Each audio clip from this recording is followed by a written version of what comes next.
I back? Yeah, I guess I am. Amen. Welcome back, everyone. I'm Lana, and today we are diving into the fourth and possibly final chapter of the John Wick franchise. I'm not the biggest action movie buff, like in general, but I like John Wick quite a bit, and it's not just because I have the biggest crush ever on Keanu Reeves. It's also not that. You're breathtaking. While I feel the first film is the perfect cocktail of action, humor, and style, the sequels have proven to be a little bit of a mixed bag for me as it gets increasingly more and more ridiculous. I mean, you have like a Hogwarts-themed hotel, you have all the crazy blood tokens, John has basically become Superman, and the fact that everyone in this world is an assassin, and I mean everybody, including me.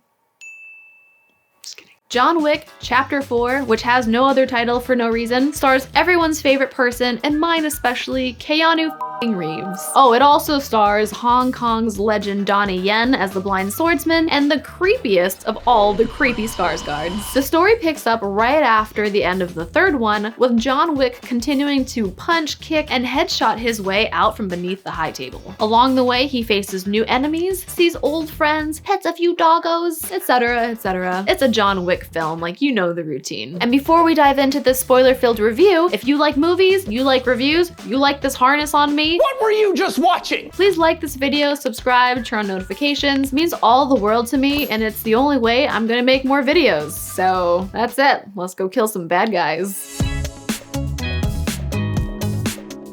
From a technical standpoint, this film is remarkable. It might be one of the best looking films I've ever seen. Everything from the cinematography to the set design, the costumes, the lighting, the color grading, they're all next level. As for the action, it does not disappoint. The choreography continues to impress as each sequence plays out more like a complex dance routine than a traditional shoot 'em up. The camera is never afraid to stay wide and let you see all the action. Classic John Wick. And when it does get close, you really feel the impact of those hits, because these stuntmen are crazy. They're really doing this. Some standouts for me were the overhead perspective shotgun fight that was straight out of Hotline Miami, the goth rave where apparently no one minds if you're in this gigantic fight, and a guy actually got like a hatchet put into the middle of his face and everyone just kept dancing. And the final stairway sequence, or sequences, because he did have to make it to the top twice, and after he fell down the first time, I laughed, I cried, but I think the whole theater was laughing just a little bit.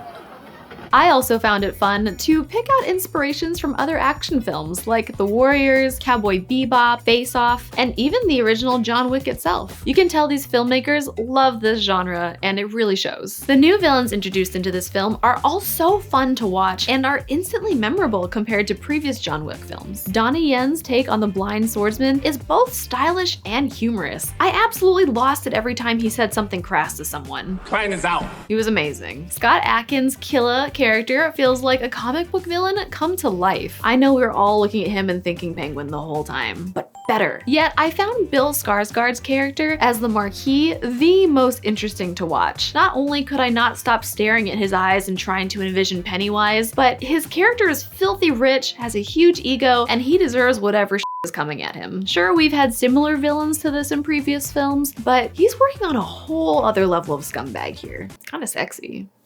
Story-wise, this feels like a fantastic send-off to the John Wick franchise, if this is indeed the end. While there were moments I felt like we were going from location to location just to check a list off of a video game, the main story arc was surprisingly satisfying. Even little moments like John telling the Bowery King what he wants on his tombstone, which apparently he's been thinking about for 15 years and decided on loving husband, or when John decides to save the tracker's dog instead of killing the tracker himself. Don't get me wrong, this isn't Shakespeare, but what's here serves the story so well that it kept me invested the whole time. And hey, special shout out to Clancy Brown. Love seeing you and stuff. Was very excited when you were on screen. Love that guy. While the action is fantastic, I do feel like it got a little bit repetitive. At times, I felt like I was watching someone playing a video game who only knows one set of fighting moves and just uses them constantly, which is usually me. I'm someone. But don't get me wrong, it looks sick. But maybe cutting a punch or two in the editing room might make it feel a little tighter. Possibly splicing in an action sequence that isn't exactly the same as the one that we just saw, which Mission Impossible does so well. The 3-hour runtime only felt apparent during those sequences. Some characters seem like they're introduced just to disappear. Akira was on screen for just one epic fight scene, and I expected so much more of her. While I heard that she's in a post-credit scene, I was really hoping she'd team up with John Wick against Lana Yuen. I mean, it just seemed like the perfect setup, and it never delivered. My gut is that we'll see this in a spin-off, but who knows? I've been disappointed before. Going into this film, you just have to give up a certain amount of real-world sensibility. You just have to. It's a John Wick film. But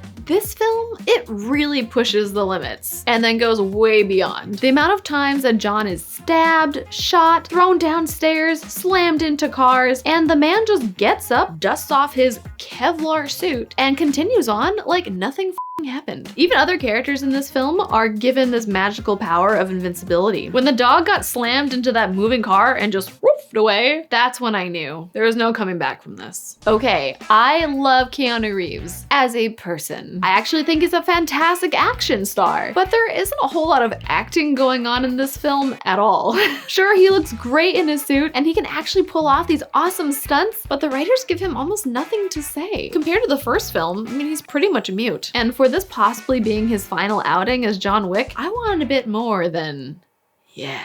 I was really hoping we'd get a little bit more time with Lance Reddick's character, Sharon. Having him killed off in the first 15 minutes was especially hard, having just lost him so recently in real life. So this might be a nitpick, but where is all the gun reloading at? One thing that did bring a sense of realism to John Wick 3 Antebellum was the constant reloading of ammo during the fight scenes. It made me feel like, oh wow, this is something a real person could actually do. All of that was completely thrown out the window for John Wick 4, but it did free up a lot of extra time for killing more bad guys, I guess. I know a lot of people were all, wow, the breakout role of the guy who plays the tracker character. Am I the only one? I just did not find him that impressive. I think that he could have been very interesting, and he has these moments like when he flips his little backpack forward, I'm like, oh, yeah, let's go. This guy's gonna just turn up the heat. And then we had like one more minute of action with him, and that was kind of it. His whole purpose was obviously just for the moment where John Wick saves the dog. Although I did really like him messing with the marquee, so I mean, it's not like I didn't enjoy him, but you could have had the whole movie without him and it would not have changed anything for me. Oh, and there are a bunch of little characters that I loved, and I don't really mean the manager. I actually really don't care for the manager, and I am shocked that he survived this whole ordeal. But I really enjoyed Klaus, obviously. I am Klaus. And really enjoyed the choice of that wildling girl from Game of Thrones as the one who brings John Wick back into the family. I thought she was so cool. Overall, this is a must-see for John Wick fans and really anyone who loves good action films. Although it feels long at times, it's a satisfying conclusion to one of the craziest and most stylish looking action franchises of all time. So what did you think of John Wick 4? How would you rank the dogs for each film? Should we do a tier list? Number 1, the Beagle Puppy. Number 2, the Pit Bull. And then closely followed by the Belgian Shepherd team, who, by the way, they live with Halle Berry. Did you guys know that? Go Google it. And then the German Shepherd from 4. Obviously he gets 4 because he's not real. And is John Wick really dead? Big questions. I'd love to see your answers in the comments below. If you enjoyed this video, please like it. Please subscribe to the channel so I know that you like it. I really appreciate it. I appreciate you. And I will see you next time. He dies?